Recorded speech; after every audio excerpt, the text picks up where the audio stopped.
Historia de la filosofía, por Nicolás Abagnano, volumen 3, 302, parte séptima, la filosofía entre los siglos XIX y XX. Capítulo 14, la fenomenología, 833, la teoría de los objetos, Meinong. La teoría de los objetos de Meinong se puede considerar como un analogón de la fenomenología de Husserl, pues comparte con ella el concepto del conocimiento como automanifestación del ser, pero la separa de ella su planteamiento realista. Alexius von Meinong, 1853-1921, alumno como Husserl de Brentano, profesor de psicología en Graz, ejerció en Austria una influencia paralela a la que Husserl ejerció en Alemania. Estos son sus escritos principales. Estudios sobre Hume, 1877-1882. La ciencia filosófica y su propedéutica, 1885. Investigaciones ético-psicológicas sobre la teoría del valor, 1894. La recepción, 1902. La teoría de los objetos, en investigaciones sobre la teoría de los objetos y sobre la psicología, 1904. El puesto de la teoría de los objetos en el sistema de las ciencias, 1907. Posibilidad y verosimilitud, 1915. Sobre la presentación emotiva, 1917. Sobre la prueba de la ley universal de causalidad, 1918. Fundación de una teoría universal de los valores, póstuma, 1923. Meinong parte del principio de que no se puede conocer sin conocer algo. Meinong parte del principio de que no se puede conocer sin conocer algo, que toda representación o juicio versa necesariamente sobre un objeto. Este principio le parece que resulta evidente de la más elemental consideración de las vivencias.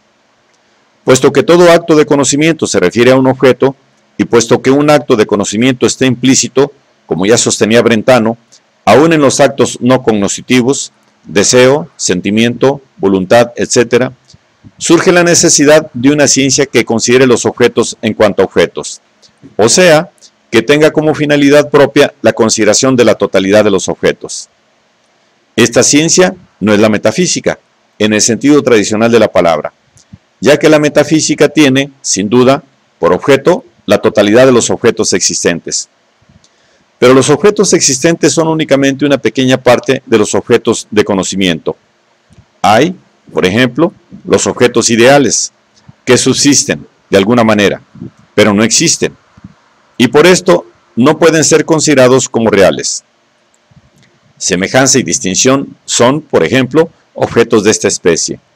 Subsisten en ciertas condiciones entre cosas reales, pero ellos mismos no son piezas de la realidad. El número es otro objeto de esta clase. No hay duda de que se pueden enumerar incluso cosas que no existen. Lo no existente debe, pues, entrar en la totalidad de los objetos del conocimiento con igual derecho que lo existente. El objeto del conocimiento no debe, en cuanto tal, existir necesariamente. De acuerdo con esto, Meinong divide los objetos en general en dos grandes clases: la de los objetos u objetos reales y la de los objetivos, distinción que corresponde exactamente a la establecida por Frege entre significado y sentido. El objeto constituye el significado de una palabra y de su existencia depende la verdad o falsedad de la proposición que se les refiere. El objetivo es el contenido o la connotación de la palabra o el contenido del juicio. Todo juicio tiene, como su contenido, un objetivo que es, por así decirlo, interior al juicio mismo, y un objeto que es la entidad externa a que el mismo se refiere. El objetivo es, pues, el objeto primario del juicio o de la asunción, y el objeto es dado solo indirectamente como aquello en torno a lo que versa el juicio. Meinong divide todos los objetivos en objetivos del ser, del tipo, es la nieve, y en objetivos del ser así, del tipo, la nieve es blanca. En los primeros, el predicado está constituido por ser simplemente. En los segundos está constituido por ser así o así. Todo objetivo es o el ser así de alguna entidad. La característica fundamental de los objetivos en su incapacidad de existir. Si existen los antípodas, no se puede decir que la existencia de los antípodas existe, porque ello conduciría a un proceso hasta el infinito, debiéndose admitir la existencia de la existencia, y así sucesivamente. En cambio, se puede decir que el objetivo subsiste cuando constituye un hecho, y la palabra hecho designa precisamente un objetivo que subsiste y no puede ser referida a objetos o personas. Si constituyen hechos, los objetivos son verdaderos. La verdad o falsedad es un carácter exclusivo de los objetivos y no de los objetos de la experiencia. Pero hasta cuando conciernen a hechos, los objetivos están, según Meinong, fuera del tiempo y, por ende, completamente indiferentes a las determinaciones del pasado, presente y futuro. Pueden ser también negativos, como cuando constituyen las propiedades negativas carentes de los objetos. Por ejemplo, la sordera, la ceguera, la falta de color, etc. Un objeto puede tener solamente cualidades positivas. En cambio, un objetivo puede tener incluso cualidades negativas. De esta manera, los objetos imposibles subsisten como objetivos. Si los antípodas no existen, el no ser de los antípodas es un objetivo con el mismo título que lo sería su ser. Objetivos de este género son para el objeto lo que la parte al todo. Si el todo subsiste, también la parte debe subsistir. Por tanto, hay que reconocer la subsistencia incluso de los objetos imposibles. En este sentido, Meinong afirma que el objeto puro está más allá del ser y del no ser. El conocimiento no tiene su supuesto en el ser, sino que encuentra su punto de apoyo tanto en el ser como en el no ser. Todo lo que cae en el ámbito de un objeto constituye el ser determinado del objeto mismo, mientras si existe como si no. Por esto, la verdad del conocimiento, y en particular del juicio, no depende de la existencia o no existencia de su objeto, sino más bien de la de su objetivo. Que haya cisnes negros y no haya un perpetuini mobile son juicios verdaderos, aun cuando uno se refiera a un objeto existente y el otro a un objeto no existente. Su verdad depende del ser de su objetivo, que, en el segundo de estos casos, es el no ser del objeto en cuestión. El juicio no es verdadero si su objetivo no es verdadero. No es verdadero tampoco si se ha formado de una manera distinta de su objetivo y no concuerda con los hechos. La conciencia de las exigencias objetivas y subjetivas en el juicio puede ser también puramente causal. Puede ser también puramente casual. Sucede a veces que de una premisa falsa se deducen conclusiones verdaderas.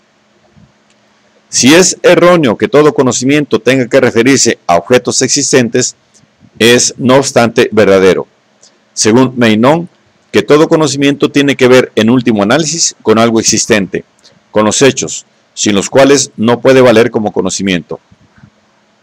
Incumbe a la psicología del conocimiento determinadas condiciones por las cuales el conocimiento mismo se refiere a los hechos y adquiere valor real. Hecho, en sentido amplio, es el objetivo del juicio. Y, en cuanto comprende un hecho, todo juicio es una evidencia. La evidencia puede ser a priori, fundada en la naturaleza del juicio y aplicable a la realidad, o empírica, y ofrece diversos grados de certeza porque hay también una evidencia meramente supuesta. La percepción es un caso límite de evidencia, que es máxima cuando la percepción se refiere a los hechos psíquicos actuales, o sea, es percepción interna. El objeto funda la representación y se intuye en ella directa o indirectamente, e incluso se muestra o insinúa simplemente. La producción de las representaciones es un hecho puramente empírico. En cambio, su fundarse en el objeto es condicionado a priori. Según Meinong, hay también un valor objetivo que se presenta en el sentimiento estético o intelectual, cuando del objeto de este sentimiento se dice que merece el sentimiento mismo. Pero al lado de este valor objetivo existen también valores puramente subjetivos, que consisten en la relación del objeto con el sujeto que tiene interés por él. La teoría de los objetos puede ser considerada como la expresión realista más lograda de la intencionalidad de la conciencia. Ella ha sustraído esta teoría al contexto subjetivista con que se presenta estrictamente unida en la obra de Husserl. De esta manera, ha podido ser fácilmente utilizada por la filosofía orientada en sentido empirista. Russell discutió muchas veces la teoría de los objetos y el punto de partida para su doctrina de la denotación la tomó de la noción de los objetivos negativos de Meinong. También se inspiraron en ella el nuevo realismo americano y el propio Santayana.